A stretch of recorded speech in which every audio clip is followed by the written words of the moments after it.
the next panel discussion. Again, a very, very crucial and a very significant topic where underwriting is a backbone of insurance industry. It is where the risk assessment happens. Now, have you wondered, how insurance companies actually decide whether to approve or disapprove the policy? Probably how much to charge for premiums or what kind of risk comes up with certain customers. Well, traditional underwriting mainly relied on manual assessment or probably rule-based models. But gone are those days. Today, AI and data analytics are transforming underwriting decision-making into highly accurate and efficient. Well, don't you all agree? AI is making underwriting more faster, more smarter, more accurate, and of course efficient. Well, to explore and unwrap this topic, we have a fabulous set of panel out here. The topic is unlocking insights, the AI and data analytics in underwriting decisioning. Calling upon our very talented and expert panelists out here. First and foremost, I'll invite Mr. Ashish Yadav, Senior VP and Head of Product Development and Operations, ManipalCigna Health Insurance. Kindly have a huge round of applause for him. And as you see yourself over here, I request you to be seated this side. This way, yeah. Next, I'll call upon Jayanti Jayaram, Head Underwriting, Future Generali India Life Insurance. Can we have a huge round of applause? Thank you, ma'am, for joining in. Next, I'll call upon Biji Samuel, Corporate VP and Head, New Business and Underwriting Transformation, Mortality and Control, Insurance Administration, 𝐔𝐧𝐥𝐸𝐬𝐬𝐬𝐿 Life Insurance. Thank you once again for joining in. We're looking forward for a great, insightful discussion out here.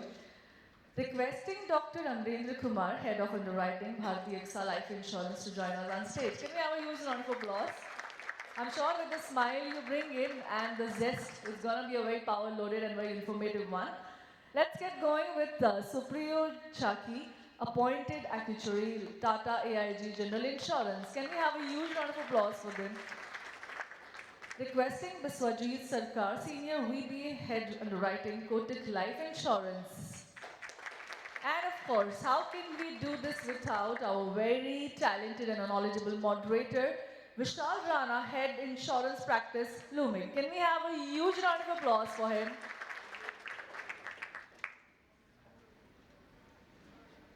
Over to you, and let's hear it up for a very knowledgeable and a very crucial topic out here. Thank you. Thank you. Thank you. Good morning, all.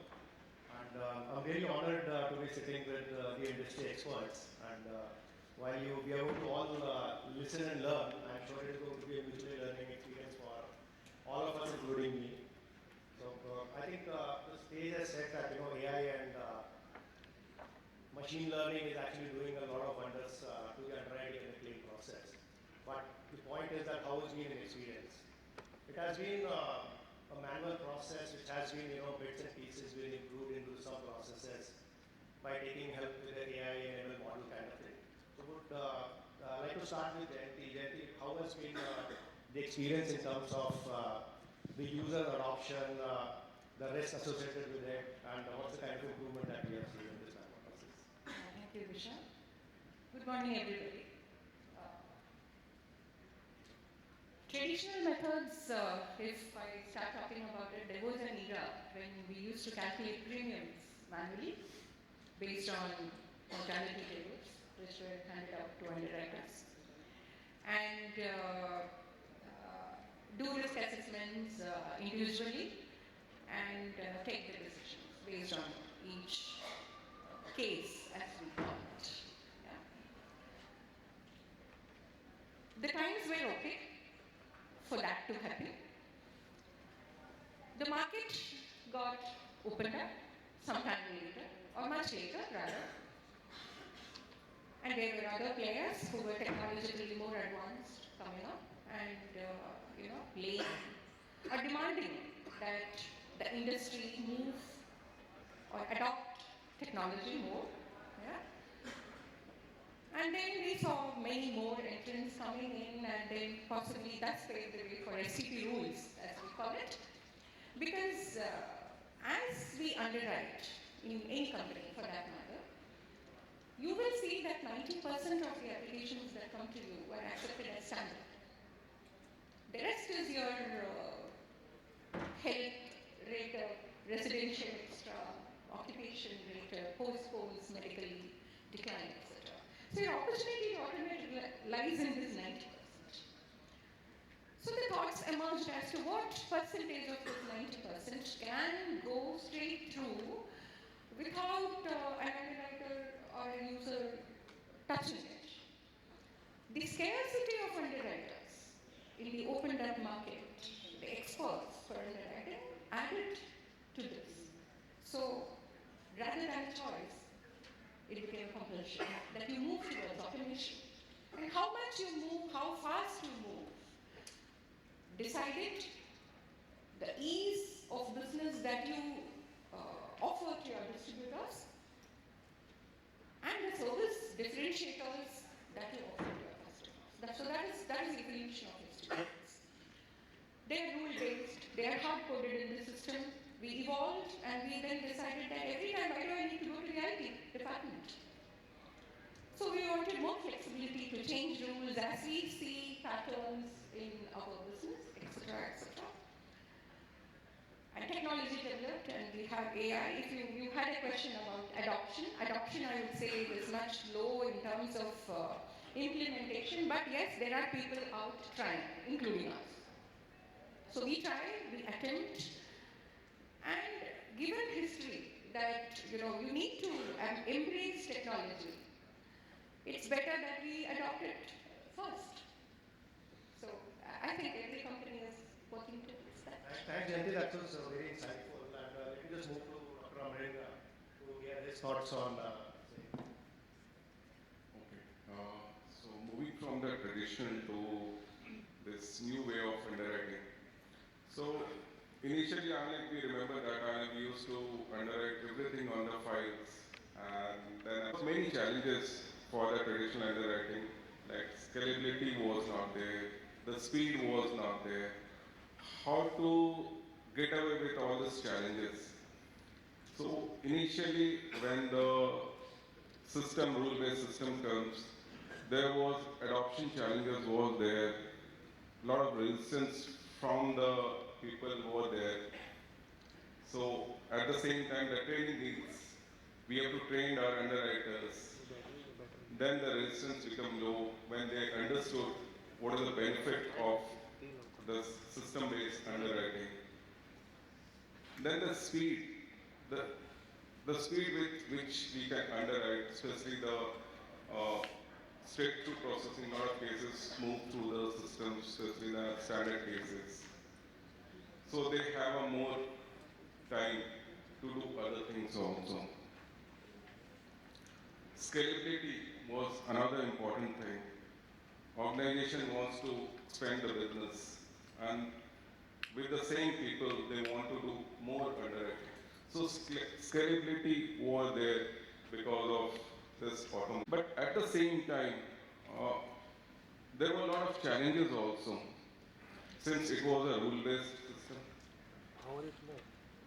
If your coding or the rules sets are wrong, then that will lead to wrong acceptance of the cases, as well as which shouldn't even have been accepted will be accepted, and those which should have been accepted will be rejected. And this will come with the regulatory and the compliance challenges also. So the system and the automation is good, but with certain guardrails. So we should adapt it, but with certain guardrails. Thanks, Dr. Amrendra. Supriyo, I'll come to you. I think while Jayanti and Dr. Amrendra share their thoughts, how it is happening in life insurance side, how has been your experience on the general insurance side? So I'll talk from our actuary's point of view, where we work with data most of the time. So unlike life insurance companies, GA companies are privileged on one fact that we have access to a lot of data. So the topic is around AI and data science. So I'll just split it into two parts. AI is of a more of a recent origin. where the companies are trying to experiment and come up with more nuanced approach to handle that data. Data science is nothing but statistics. So it's a different name is given to that. The actuarial and underwriting teams of PNC companies across the globe have been using statistical models since long. I think from a GI perspective, it is more to use AI more and more rather than like use the traditional statistical models. So that is the difference. But it also has brought into few challenges when without understanding the actual the data-driven analysis, what is the outcome, and if you blindly try to implement that in your business strategy, we have seen some problems in that. So, But the data science models which are getting involved, the artificial intelligence, machine learning models that we are actually developing, how are you using that enormous amount of data which is being collected for improving the claims payout, claims experience, better pricing? so again, on claim side, there are a few case studies. So in claims, what happens is you need to, with more and more regulatory dictats coming, so you need to pay claims faster. You need to less repudiate the claims. So in both these cases, I think automation brings a significant efficiency in the claims process where auto adjudication is one area where these sort of tools are helping immensely. From a pricing perspective, if I would say, as I said earlier, in GI, usually actuaries have used statistical models, but what is happening is now if you want to introduce some new rating parameters in pricing, for example, there your traditional methods may not approach towards the right way always. So you need to bank on some of the new tools, and that is where we are headed. Biswajit, how has been your experience on improving the claims and underwriting, the availability of this enormous data which is coming through these models? See, in our company or in other organizations, we are using model for last at least 7 to 8 years, at least in underwriting or in claims. Now there is two perspectives to it. See, these data continuously evolve. What is my claims experience today or what is my persistency experience today, that fits into the model. And I categorize the customers based on good, bad, ugly or very high, medium risk. Now the approach for us or most of the competitors are like this, that we take a nuanced approach that we do not believe on the model completely. We just use the model to flag the risks from different angles and what is less risky, let it go through the system. What is high risky, let the human verify and take a call with some more parameters. And it's very clear that the models are working. Even without going into the details, the decline ratios from the cases we are getting for model are far higher. And after that also, whatever we accept, after all the guardian side, medicals, risk and all, even the mortality experience will be slightly higher than the general population. So model is able to classify correctly, these are the high risk cases. And models is also learning continuously, probably when we refresh it, because the data are continuously evolving and patterns are also evolving. So we use multiple models from fraud, then early claims, then specific to protection business. Also claims team also use models because a case claim may come after 2 years, but in the meantime the understandings and the things are changed. They also use the models to understand this case should be investigated, not to be investigated, how it should be approached. And the experience has been very good actually, and it's helping us to recertify the client. Only point is this is only one issue. The training data has to be correct, and each company to varies because everybody's distribution is unique. So what may be correct for me for a particular market based on my set of distribution partner may not be correct for another company. So that is the only issue what I feel, otherwise it's working fine. I think you brought in a very interesting point about the data and availability of data. Biji, let me ask you your views. with this advancement of technology, what is happening is that the expectation around, access to larger data and speed to implement actions very, very fast, that expectation is actually getting evolved at a CXO level maybe faster than the data is evolving. So how has been your experience? Thank you, Vishal. See, India the Indian insurance sector is growing at a very fast pace. And similarly, the expectation from the regulator is also like that where you are supposed to provide decisions and also in a faster way. And that's why you see a very recent regulation that has come, which tells you to give decisions before even collecting the payment. So therefore, the speed of issuance and speed of providing a decision is now lies on an insurance company. So as you asked that, with the availability of data, how things have improved, definitely it has improved a lot. If I look back last 10 years or 15 years, all the companies have digitized. All the companies have access to a lot of data where, not only from disclosures that come in based on the customer demographics, based on, the data that we have on the profiling, historical data, decisions can be taken in much faster way. And that's why most of the insurance companies would have an automated underwriting on a non-term side at an 80% level. How do we achieve it? Not only through rule-based underwriting, but also based on a lot of AI models that are placed. And to the group that I would like to share that at Access Max Life, we don't work at only one single model. From a mortality perspective, we may have around 5 to 6 models. And these models work in a very integrated fashion, right? So it's not only that, one model will tell you on the mortality side. Other will tell you the health of your diagnostic centers or the profile of the medical reports which are being submitted, whether there is any mirror report or not. Similarly, the decisions which are provided by the underwriter. So there were issues in terms of the accuracy and the decision that has been taken. So therefore, again deploying a model and checking the accuracy of the decision which was given by the underwriter. Then, now with the term business coming in, a lot of medical data coming in, financial data coming in, and with the evolution of the OCR and to a level.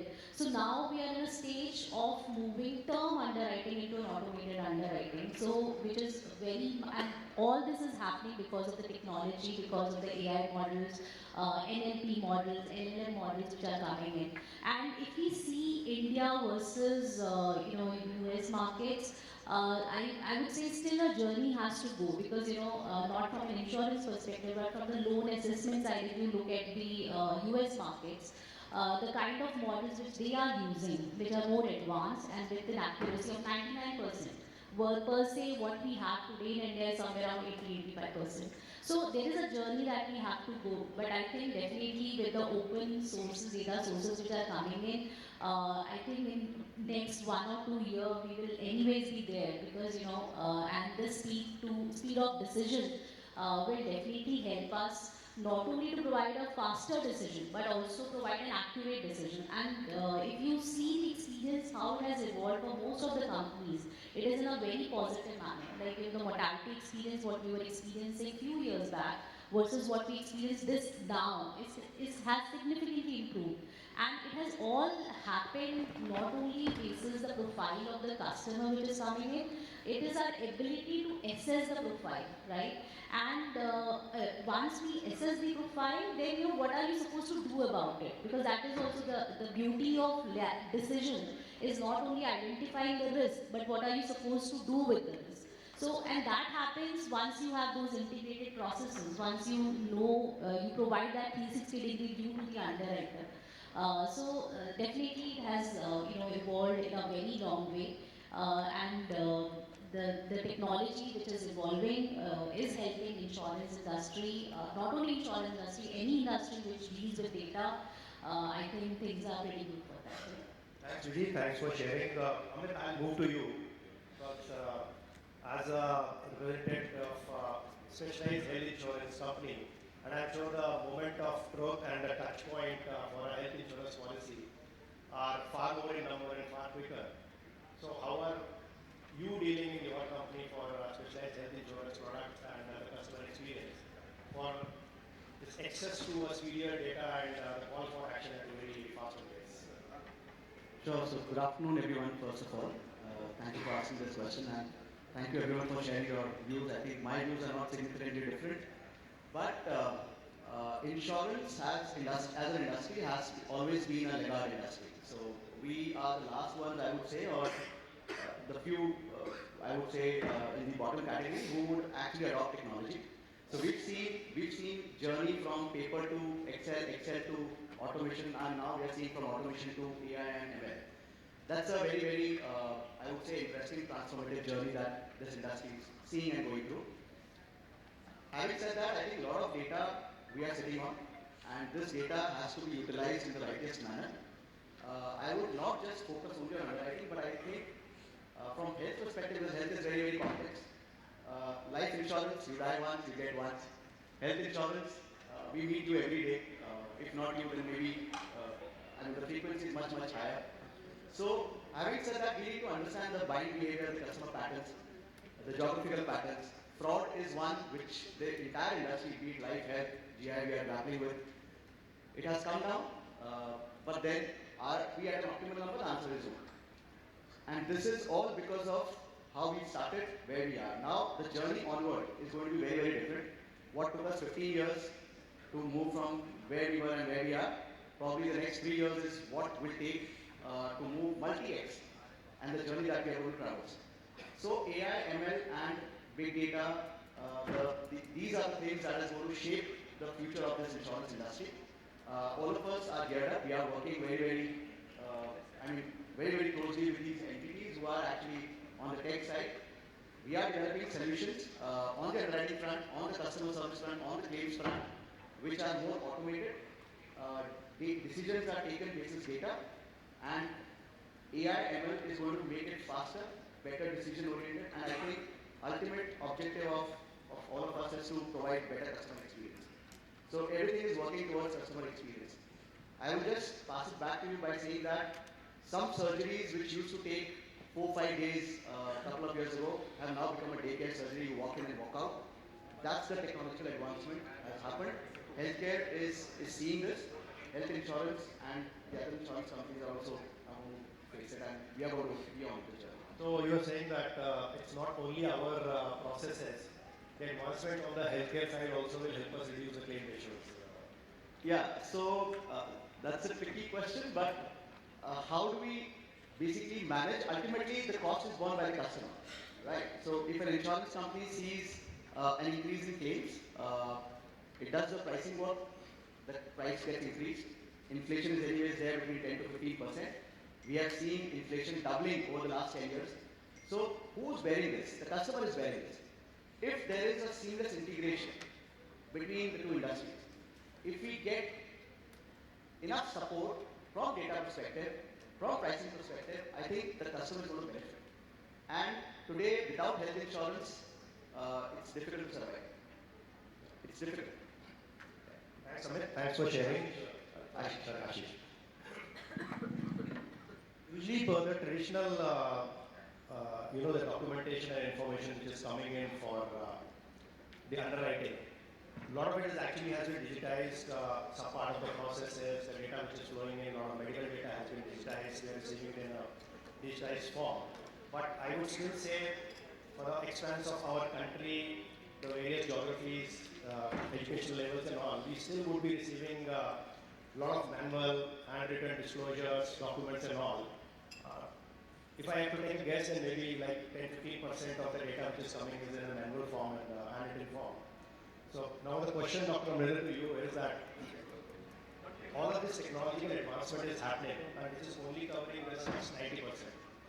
So if some company has to start their transformative process, should they wait for some technology to come and handle this 10% and then they start their transformative journey, or they should start with the first 90% and then as the technology keep on evolving, and I'm sure a lot of people sitting in this room also are already working on those problems to solve, and then we enhance those 90% to 95 and 100%. I think already most of the company has started, so we shouldn't wait for the 10%. We should start our journey, because journey, it takes time. It's not a quick fix solution. in India, I do agree that 10 to 15% of the cases where you will get that it's handwritten documents are there, no digitization is available. Currently what we are doing the automation, and AI ML is helping you in the automation. That is your current process. You are just automating your old processes through digitization and all. But due to rapid development in the Gen AI field, in fact, Gen AI is able to identify and interpret the handwritten documents as well. And sooner you will find that Gen AI is helping you in identifying those things also.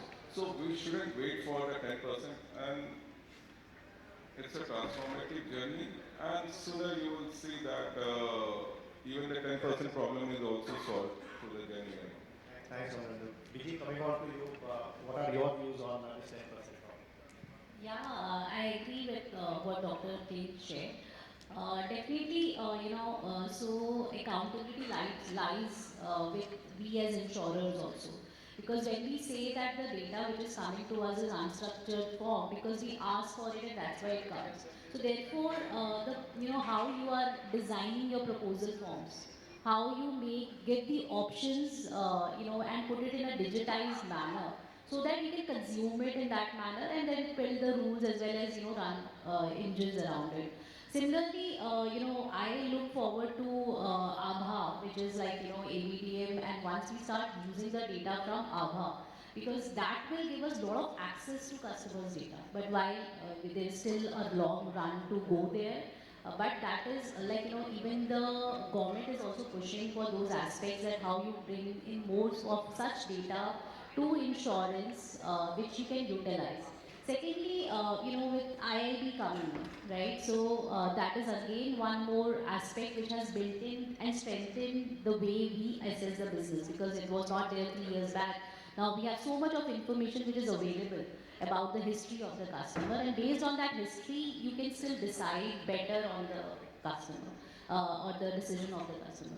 So definitely, this is, as Dr. Amrendra said, that the path is little difficult, but definitely, the lot of work that we as an insurer has to do with how we ask for the data, how we digitize it in a manner, how we use various open sources which we have. There are so many open sources today which exist, like, in terms of the fraud data, in terms of the criminal records, in terms of hospital records. So those aspects has to be brought in. While there's a cost to it, you have to prioritize it. So definitely, all of the insurance company has to start building towards that transformation journey. The things where we have reached, I think definitely it's very, in a simple way. But the way the technology is evolving, we can do it, because we saw that in the earlier presentation, which it was seen that there are a lot of agentic AI models which are present today, and bring those agentic AI models to do your decisioning, definitely can happen. So that is the part of solutioning all of us have to work towards. Thank you. Dr. Amrendra, you mentioned Gen AI, which is a very interesting one. Vishal, I want to hear your view. To me, evolution of Gen AI has been a very, very fast. Somebody was telling me that the adoption of Gen AI, what it has been on 2 years. AI actually took 10 years to reach the same level of penetration and adoption. But Gen AI, reading those manual records, also runs a risk of accuracy. So, what are your views on and what are we doing and thinking that this can help us reduce these risks?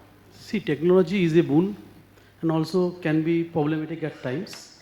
For us or for any of us, there can be two types of use of AI or ML models. ML models we are using for quite a long time. Now, when we are having agentic AI types, now we have to appreciate that in individual underwriting, we have two types of business. One is individual, one is group. Individual is grossly automated, all the models are developed, and we can open them, and monitor the mortality, and to an extent. Now in group is still the pricing driven thing, and the automation has not come in. So bigger part of automation, what can be agentic AI related automation, and group also only 2 to 3% make it underwritten, everything else is probably automation. So the entire group underwriting process or group operations process can be automated, and whatever is to be underwritten, there are the controls like defined models and other things, the ML related work is still open. Now coming to the other parts of the AI portion, in group, I will specifically tell the area we have to lot to cover, and individually probably we have put the guardrails. We know the guidelines, we know the experiences, but group is we deal in bulk and we believe in credit, assessment of the insurer, the credit institution. But there the experience sometimes goes wrong, and of course our portfolios also can bleed. So there the guardrails has to be built, and we will require more models and other things to work appropriately. Now coming to the situation that how it can help us to build the, in individual, whatever we have done till now is good, but only thing is, we personally believe another 2-3 years time, even some part of our underwriting will get more and more automated, as somebody has already pointed out, in term plans also, or protection side also, or in medical cases also. Then, and we will be mostly getting into, we have to audit those things that if they are going right, and only those cases where underwriting is really required or we have to put some value add, those things will come to us. So we are in for exciting times in next 2-3 years, and as whatever we have done in 10 years, things will move fast from here. Thanks, Vijit. Jayanti, I'll come back to you. You earlier had actually mentioned, translation risk. Yes. That, an underwriter is going to give an underwriting requirement in English, the business analyst will understand it, the IT department will code it, and then the rules will get executed. There could be a, risk in terms of a translation and all. At the same time that we are actually talking of something accuracy risk in terms of your AI and GenAI models, which are actually dealing with the manual records and the disclosure which are coming in handwritten. Some of them are actually even difficult for manual underwriter also to read, and we are expecting GenAI to read and give. So what is your take on these risks, and how are we handling them? I think both are complementing in nature. And while we develop AI models to enable underwriting, I'm not seeing a situation where it is going to entirely replace underwriting as a function or as a profession. These two are complementary. AI models can really give brilliant insights on large sets of data, multidimensional. So it could relate to normal risk assessment, it could relate to particular profiles, it could relate to particular locations, geography, it could relate to fraud, it could relate to customer categorization into, I'm sure most of us, working in insurance companies, we all have risk models in place, which is based on our own claims experience. We also rely on the regulators' data bureau, IIB, for their model on the risk categorization. So there are different models, multiple models, all of which has been derived from large sets of data. However, the human insight on complex risks, that can be given only by human. While the human risk assessment, the human side of risk assessment will not be able to simultaneously handle or comprehend large sets of data together, multiple places, multiple locations, multiple profiles, etc., etc. And that is where AI will come into play and assist the underwriting or the risk management function. Whereas for complex risks, it will still require underwriters' intervention and their expertise. So the human expertise can actually give complex insights on these high risks. That is one. Another is the AI model, while it can and it is required to ensure scalability, because ours is a kind of industry that brings in at least 40% of the business in the last couple of days or 3 days of the month. Yeah. So the only way to ensure, if we rely only on human expertise and underwriting, the only way to do this will be to add that many number of underwriters who can process it in a day, and that is practically not possible. It is highly impractical. One, the cost. Second is you cannot capacitize for your peak volumes. You should not. And second is, as I mentioned earlier, the availability of the trained resources also is a huge challenge for underwriting. AI complements all this.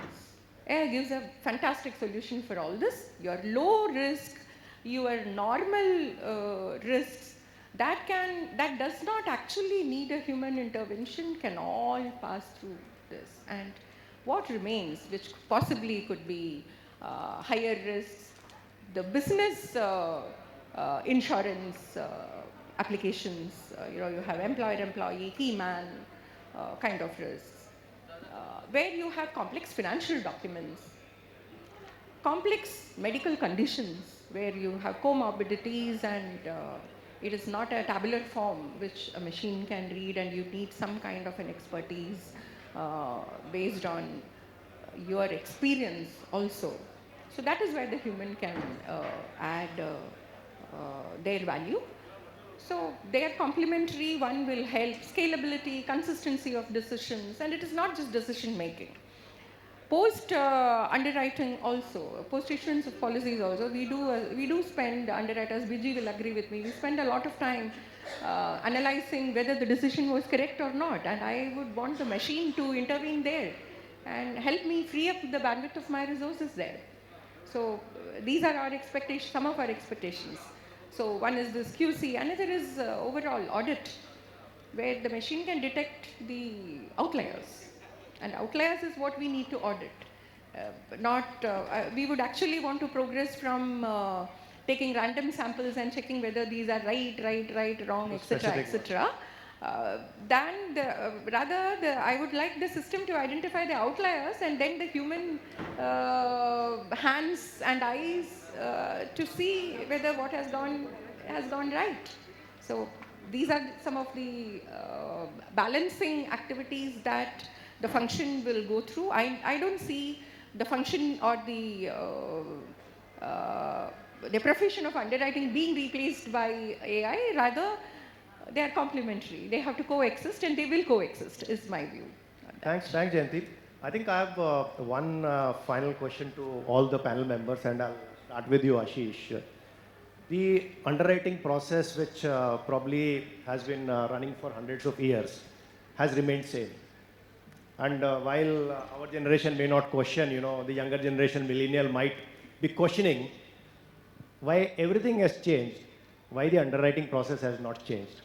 Whatever technology that we are using in sub-processes, silos. We are not still yet to see it as a complete whole process being automated or digitized kind of thing. But what are your views on, with the advancement of technology, have we arrived at a time when we can actually flip the process and look at the underwriting process itself from a very different dimension and not follow the traditional underwriting process? Yeah, so rightly said, it has not changed over decades. The primary reason has been the unstructured data. So now even for the machine to learn, machine to execute, there has to be some structure in place. Because of this unstructured data, who's going to take the first step? Now machine is taking the first step, and machine, even on the unstructured data, the machines are working. So now is an inflection point for the insurance industry, not just health is what I'm referring to, but all across. I think the data is so much there with us that now it is good enough for us to take that leap. And with this, a lot of things are going to come in. Better precision, decision making, faster customer experience, fraud and abuse control. And I'm not saying that the machines or the AI is going to take over human. There are more jobs for us. So it's the human intelligence which actually goes there. And the AI is going to study that. But then, again, it's a competition, it's a race. Certainly, it is going to bring in cost efficiencies, no doubts about it. And that's where the insurance industry is also has to work on, because of the EOM guidelines and the cost pressure that we carry. It has to have a right balance. And with this, I think the better methods of underwriting are going to evolve. For example, in the simplest statement that I would say, the hunger to eat is always been there since the birth. But how we are eating, that has evolved. What we are eating, that has evolved. So I think the process has evolved. We are going digital, we are going AI, and if we do not go, then there are enough stories of the past where we've seen big brands getting wiped out, because this is the change. Either it is a market-driven change, the customer-driven change, because all of us sitting here, most of us are wearing wearable devices. So we are there everywhere. There is enough data everywhere. And it's for us to understand and pick that data and then underwrite it rightly.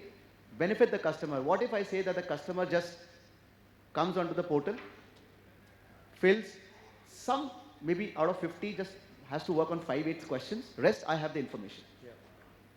The customer walks into the hospital, I know the information. I know about him. Before the customer gets discharged, I mean the final day, 1 day prior, I'm done with the formalities.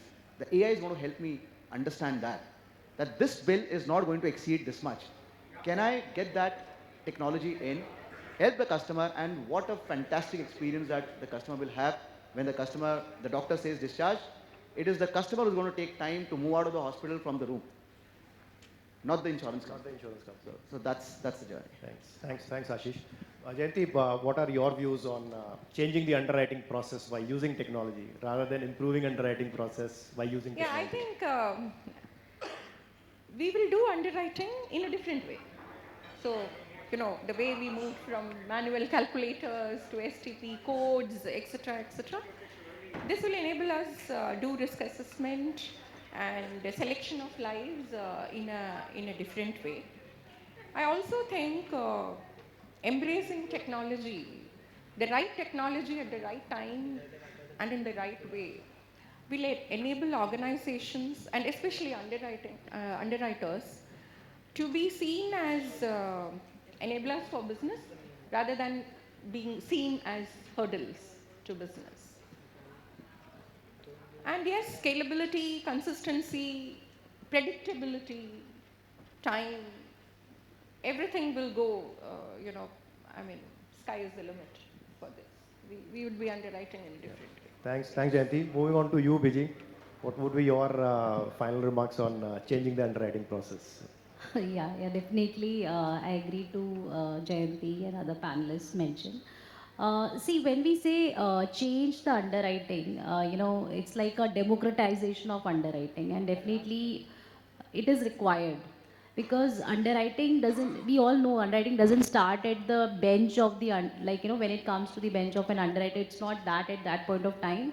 When your seller is actually on the ground, at that point of time underwriting starts. And how we can do it, these are just a few of the ideas that we also explore in our company, is that in your application process, when a document is uploaded, can you guide your agent that the document which is uploaded is actually inaccurate and it doesn't solve the requirement, and you tell the seller upfront based on the models which are working behind that in the document which is uploaded doesn't solve, and you provide a different document. So similarly, based on the demographics or based on the data that has been fed in, if you can tell your agent at that point of time that what is your issuance predictability based on so that if he has to bring in a better customer, he can bring that. You can tell him, guide him that what is your persistency predictability. So all these can happen upfront before even reaching an underwriter, so that the customer and the seller is aware that what is to be submitted, how he can work on the data and the documents, so that the underwriting become easier. So once it happens, then the journey is that underwriting by exception. So actually then the underwriter is only required to see those cases, those borderline scenarios, which is not solved by a system, but actually by a human, where you may want to take some exceptions based on profiles, based on what is the customer's background. So I believe that that is a stage that all of us have to reach, that it is only that we do underwriting basis exception rather than a herd underwriting which we do today. And that can only happen once you make your upfront systems in such a manner which can enable the seller to do the underwriting which is required. Today, it doesn't happen that you expect the seller, you give all the guidelines, but what is his understanding of that guideline? Does he understand the document which is required, why it is required in that manner? Right. So that how can you build those processes as part of your onboarding system? I think once we do that, definitely, democratization of underwriting can happen. Sure. Yeah. Thanks, Biji. Dr. Amrendra, what do you think? The underwriting process is here to stay? See, like currently what we are doing, we are just collating, like we are structuring the data. The unstructured data was there and we are structuring the data, and through machine learning, we are taking a decision on those cases. This is the current process of automation, what we are doing currently. And you will see in few years, it will be a disruptive changes. With Gen AI, there will be entire transformation will happen. And definitely what our panel members are saying, that there will be cases where machine will take an automatic decision, but at least 5 to 10% of the cases still required human intervention, and the underwriter has to take a decision on those cases. According to McKinsey Global Reports, in insurance sector, by 2025, 25% of the automation will happen worldwide. While there is no clear-cut data available for the India as such, but in Asia Pacific region, insurance and the banking sector, there is a data, it says by 2025, 45% of the automation will happen. Oh. So it's moving so fast, but with Gen AI, there will be a transformation changes will happen. Thanks, Dr. Amrendra. Supriyo, I'll come to you while we have heard on the health process, customer experience on the that you are not life. asking the same question to me, because actually commenting on underwriting process change, No, they will I'm not not looking at underwriting process, but what I'm saying is that one key distinguishing factor is the number of products and the differentiation of product which is available in the general insurance. You have personal line product, you have commercial line product, you have a liability, miscellaneous kind of thing. And the underwriting processes and the kind of data that is made available, required for underwriting and all, is actually vastly different. In life insurance and health insurance, at least the data uniformity is there. There's one set of data or a combination of set of data is required. But in general insurance, it's actually a very, very open field. Anything other than life insurance under the sky is to be insured under general insurance. So how is this technology helping the underwriters and underwriting guidelines by the availability of this data? So, as you rightly pointed out, there are two broad categories, retail line and the commercial line. So, retail lines like health, motor, home insurance, where the availability of data is immense, and very sophisticated modeling have been used by all the companies, I'm sure. So, we are leveraging that data insights to underwrite since long. The only introduction is if you want to, as I said earlier, the new rating parameters you want to introduce, there you can adapt. Commercial line, on the other hand, is very different. When you are, trying to underwrite a business entity for their financial strength, it's very difficult for a AI to say that. Yeah. And I don't think that's needed also. So insurance is a people business, so some bit of human touch is definitely needed. Basis the line of business, I think that will vary. Commercial line, it is going to stay. That underwriters will have significant views on that. Whereas the retail lines, it will adapt much sooner. Thank you. And Biswajit, last final comment from the panel member. What are your views on disruptive technology disrupting the underwriting process in future? Okay, I'll start with one major challenges that we face in life insurance. That is protection for all.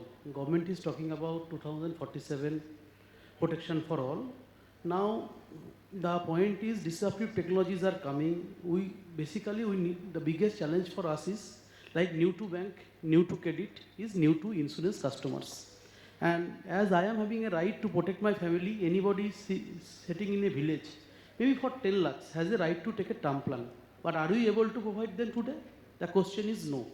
So I would prefer, of course, we are also inclined to have new business where technologies are helping us to risk profile the customers with the data we are having in the public domain, maybe because everybody is digitally connected. He may have a mobile number, he may have a phone ID, he may have other details, he may using some apps. If I can build a picture of him and I can get those details, and also in the same locations, distributor, I have his profiling ready, I know that I am having a reasonable confidence to believe on him, I can take certain calls on him to provide me protection cover. Now the challenge in this is, I will slightly deviate, is the DPDP. It has come, rules are getting formed. Even whatever I am using today, whatever I want to onboard, I have to think that DPDP rules are getting formed.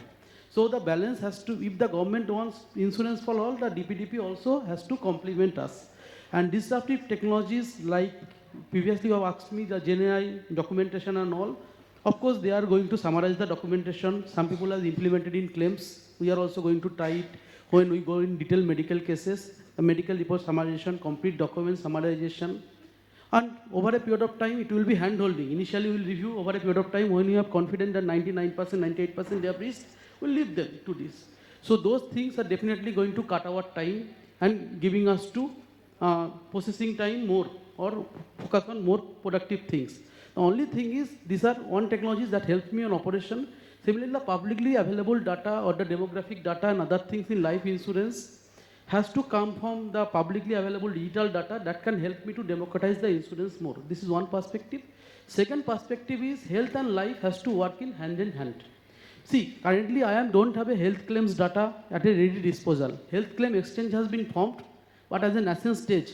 If I know the customer at the age of 45 don't have any health claims in 20 years, I am very much okay to give him a cover or take a risk on him, right? And a person who I do not know. So these are the things that is going to help us. So it's only not the technology, also the data availability, because at the end of the day, publicly available data and interoperability between health and life insurance is going to make the disruption. Because to make insurance for all, we have to get all these things right together as a stack. That's my final submission. Interesting. And thank you, panel member, for this insightful discussion. And I'm sure, including me, we would have learned a lot of new things which are happening in the industry or are going to come up very soon. Thank you so much. Thank you. Totally. Can we have a huge round of applause? Latest happening and trend-setting talks were there. And I think, of course, the future of underwriting isn't just all about automation. It's about unlocking some great insights that lead to smarter decisions, fairer pricing, and I think more fairer ecosystem at all. Can we have a huge round of applause for great and a very amazing panel discussion? I will request Mr. Praveen Samaria, Chief Technology Officer from MediAssist, to kindly join us on stage to felicitate these great innovators out here. I'll request Ashish Yadav, Senior VP and Head of Product Development and Operations, ManipalCigna Health Insurance, kindly accept the memento. And great talks from your side, great insights. Huge round of applause for Mr. Ashish Yadav. I'll request Jayanti Jayaram, Head Underwriting, Future Generali India Life Insurance. Once again, fabulous conversations, ma'am. Can we have a huge round of applause? Everybody, come on. Biji Samuel, I'll request you to join us, the Corporate VP and Head, New Business and Underwriting, Transformation, Mortality, Control and Reinsurance Administration, Axis Max Life Insurance. Thank you once again, and great inputs from you. Dr. Kumar, Head of Underwriting, Bharti AXA Life Insurance. Well, a great depiction of the thoughts. We all learned something really, really new here. Great. Can we have a huge round of applause? Supriyo Chaki, Appointed Actuary, TATA AIG General Insurance.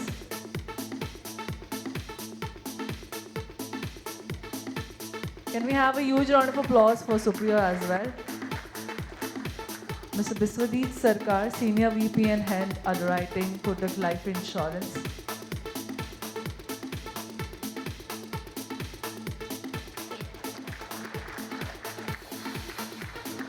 And of course, for forming such a great questionnaire and great inputs from you as well, Vishal, Rana, Moderator, Head Insurance Practice, LUMIQ. Can we have a huge round of applause for him, everybody? Well, AI and data analytics are not replacing underwriters. but definitely empowering them for deeper insights and better tools. I'll request for a group picture. With this, of course, we have so much values to input and